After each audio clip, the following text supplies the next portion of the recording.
Assalamu alaikum everyone. I hope you are having an amazing day.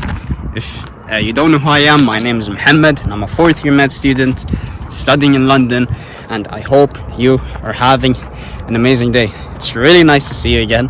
If you are wondering where in the world I have been in the past few weeks or even months, man, wallah, all I gotta say is I have been just busy with clinical placements. I have been in a number of different rotations and different specialties. It's been crazy. It's like a roller coaster. Learning new things, experiencing new things. Alhamdulillah, it's been really good.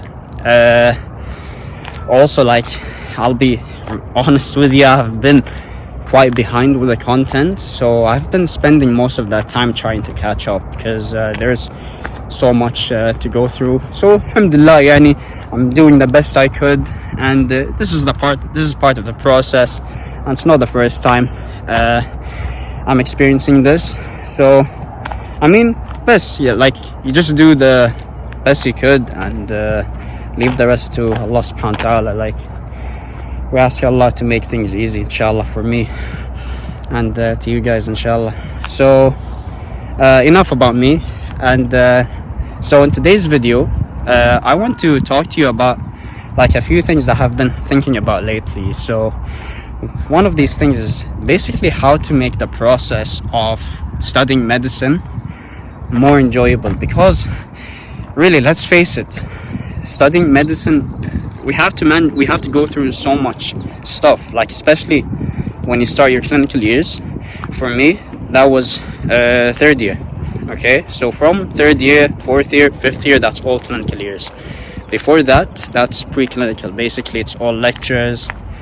You don't have that much exposure to patients, so you spend most of the time in university basically covering the theory about the different medical conditions. So from the start of your clinical years, this is when you start to talk to patients. This is when you start having more exposure to patients and what goes around in basically in hospital.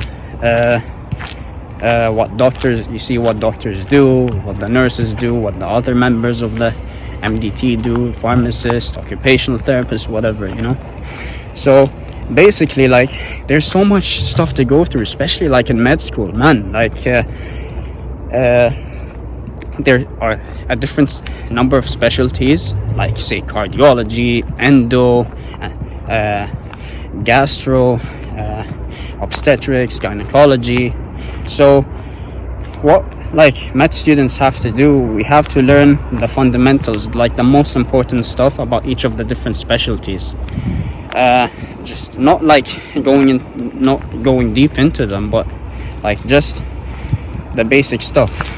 And that can be quite a lot. And I mean, there are there's new medical information coming out every day. It's like so it can be quite difficult to keep up, you know. So I was thinking, like, because there's so much to learn, why not make the process of learning and studying medicine more enjoyable, if that makes sense. So in today's video, I'm gonna share with you some of the things that I have discovered that helped make the process of studying medicine more pleasurable and more fun and even more rewarding. So if that makes sense, then let's get right into this video. So the first step that I have for you is what you want to try doing, and this is something that really helped me like stay motivated to study. And this is basically what you want to try to do is you want to try to gamify the experience of studying. And what do I mean by this? So if you're a gamer like I was back in the day, I used to like play games on the computer, games on PlayStation, my iPod or whatever. On most of these games, like, there's some sort of high score in a particular game that you can get. So in that particular part of the game, you can do things that you can get a high score. And when I get a high score, it really gets me so excited. It gets like all these pleasurable emotions going. the dopamine release through my body. It really makes me feel good. And so when I get that high score, something interesting happens. When I get that high score, like most of the time I tell myself, okay, now I got that high score, it feels amazing, but now I want to even get a higher score than this. What I started doing was I started applying this concept to study medicine. So what did I do? So for me personally, everyone has their own style of studying. Some people like to annotate. Some people enjoy writing notes. For me personally, I started enjoying making my own flashcards. So basically, if you want to apply this concept when it comes to like making flashcards, what you want to do is basically, say you did 200 flashcards today. You want to challenge yourself and tell yourself tomorrow, okay, I did 200 flashcards today. I'm going to try to, inshallah, do 250 flashcards or maybe 300 flashcards. So basically the idea is you want to challenge yourself. You want to just stretch yourself a little bit and do 1% better tomorrow. Just not too much. Like, you don't want to do 200 cards today and you tell yourself, I want to do 1,000 cards tomorrow. It doesn't work like this, because there's a high chance you won't do 1,000 cards tomorrow and you're going to end up getting demotivated. You want to set really tiny goals to that will help basically increase the chance of you fulfilling that goal, so that it creates that sense of reward. When you are rewarded for a specific action that you do, it is more likely that you are going to do it next time, if that makes sense. So it makes it like a game, so it motivates me. If, say, I did 300 cards today, okay, roger that, I'm gonna do 400 cards tomorrow. I'm gonna challenge myself. I wanna keep getting better. And guess what? The more cards you do, the more you're gonna learn. And the more you're gonna learn, the more you're gonna do when you're at clinical practice. So it's a win-win, and it's fun. At least if you make that mindset shift and tell yourself that it's fun, chances are that you finding that process being fun is gonna increase.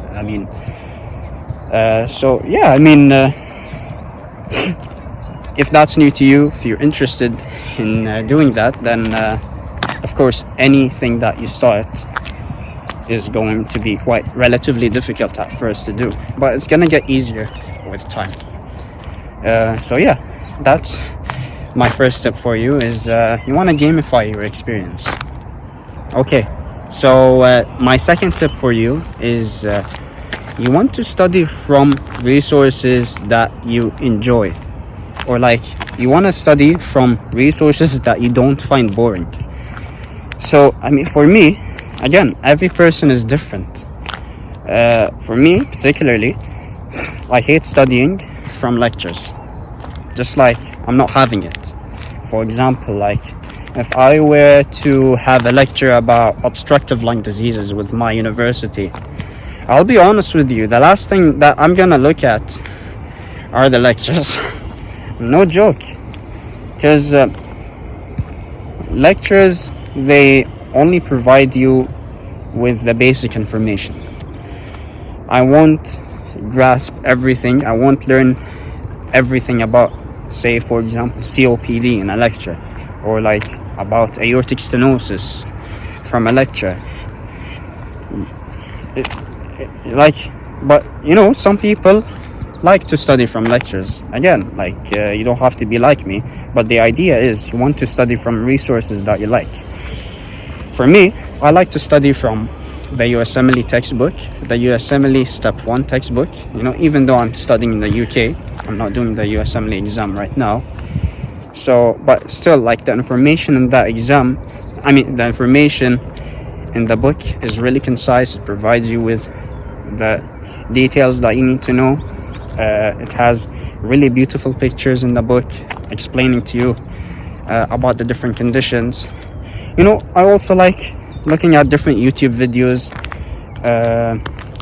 to basically learn about the different conditions. So again, I mean, if you study from resources that you like, that process is enjoyable, it's rewarding, you know. And when you grasp everything about the condition, you're gonna feel good about yourself. And when you have that feeling, you're gonna keep on doing this again and again and again. On the other hand, if I were to just focus on the lectures, just keep doing one lecture after the other, without opening, say, the YouTube videos or the USMLE textbook, I'm gonna be bored out of my mind. I'm not gonna look forward to studying. I'm not going to develop this sense of curiosity about the different conditions. I'm not gonna have a great time. So how am I going to do a good job, say, in my exams or in my clinical placements? So I mean, you get the idea. Even though you know, in some university like my university, a lot of the content that is going to be tested is going to be from the lecture. But okay, fine. If that's the case, then go over the lectures and get the main ideas from the lectures, and so that you fill all of the missing gaps about the different conditions. I mean, this is for me, and doing this helped me stay curious, alhamdulillah, about like the different conditions, and stay motivated to keep learning and keep striving. And you know, I mean, it's something that helps, you know. It's a long process, so you want to try and make the best out of it. You want to make it as easy as possible. You want to make it as much fun as possible. That makes sense. So yeah, that's my second tip for you, is you want to study from sources that you enjoy studying from. Okay, so my final tip for you is going to be that you want to do things that will help make you feel that you are going to be a good doctor. Let me say this again because it's really important. You want to do things that will help you feel that you will become a great doctor. Okay, so what do I mean by this? So I'll be 100% honest with you, 100% transparent with you. This is something that I have discovered recently. So as we have been just talking, I told you that I've started going to clinical placements more regularly from like third year, and this is when I started getting all of that exposure with patients. So what I have been focusing mainly during that period is basically all I've been focusing that time is to learn the theory about the conditions. Basically everything from the textbooks, from like PassMed, whatever, you know, USMLE step 1. But you know what I've been neglecting? I've been neglecting how to talk to patients, how to basically look at things from their perspective, you know, how to take a good history, how to examine them properly, just like do a full thorough examination, take a full thorough history, you know, like a professional. And so yeah, I've been neglecting this since then. So like, say when a consultant comes and asks me a question about like a certain condition, like what, asthma or COPD, whatever, fine, like I studied about it, so I'm able to answer it, you know. It's not rocket science. But if a doctor comes and tells me go and take a full thorough history from that patient or go examine them, this is the point when I'd fail, because I didn't focus on that properly. So then I was like, I had enough. I was frustrated. Okay, I need to pay much more attention into this.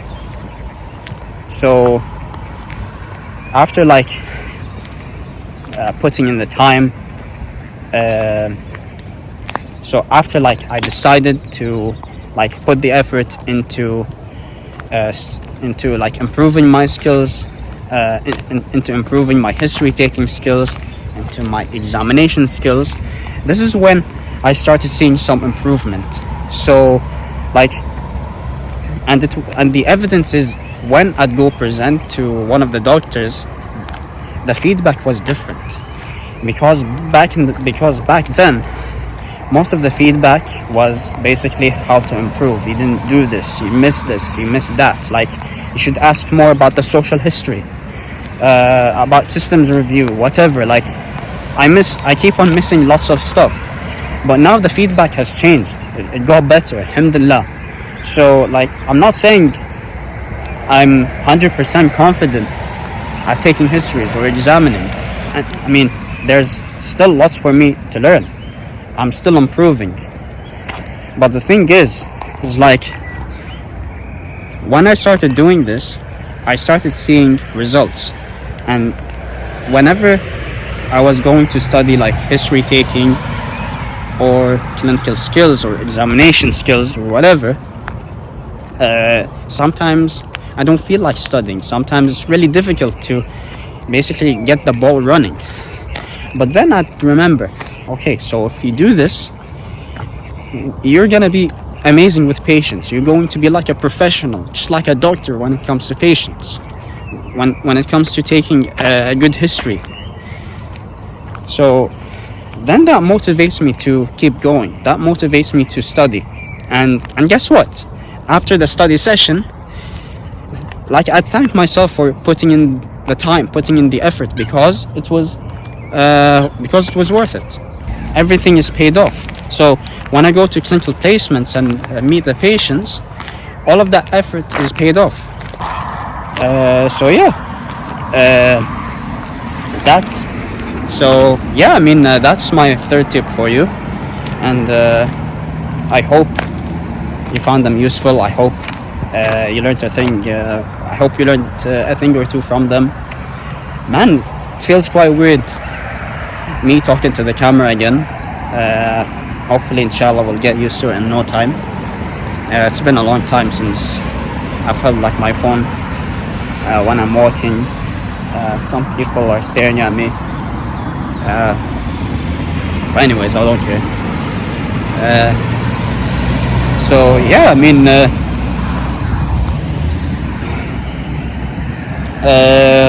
so just to summarize, the first tip is you want to gamify your experience when it comes to studying. The second tip is you want to, what's it called? What is it? What's tip number 2? What's tip number 2? I forgot.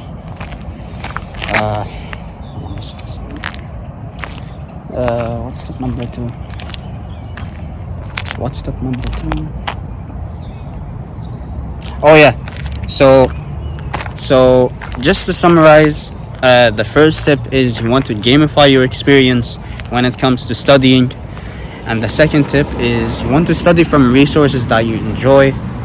And the third tip is you want to do things that will help you feel that you will become a great doctor.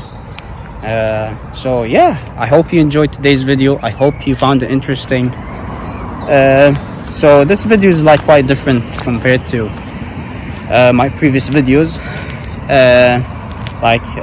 This video I'm like talking not from a script or anything, just like I'm talking from my mind.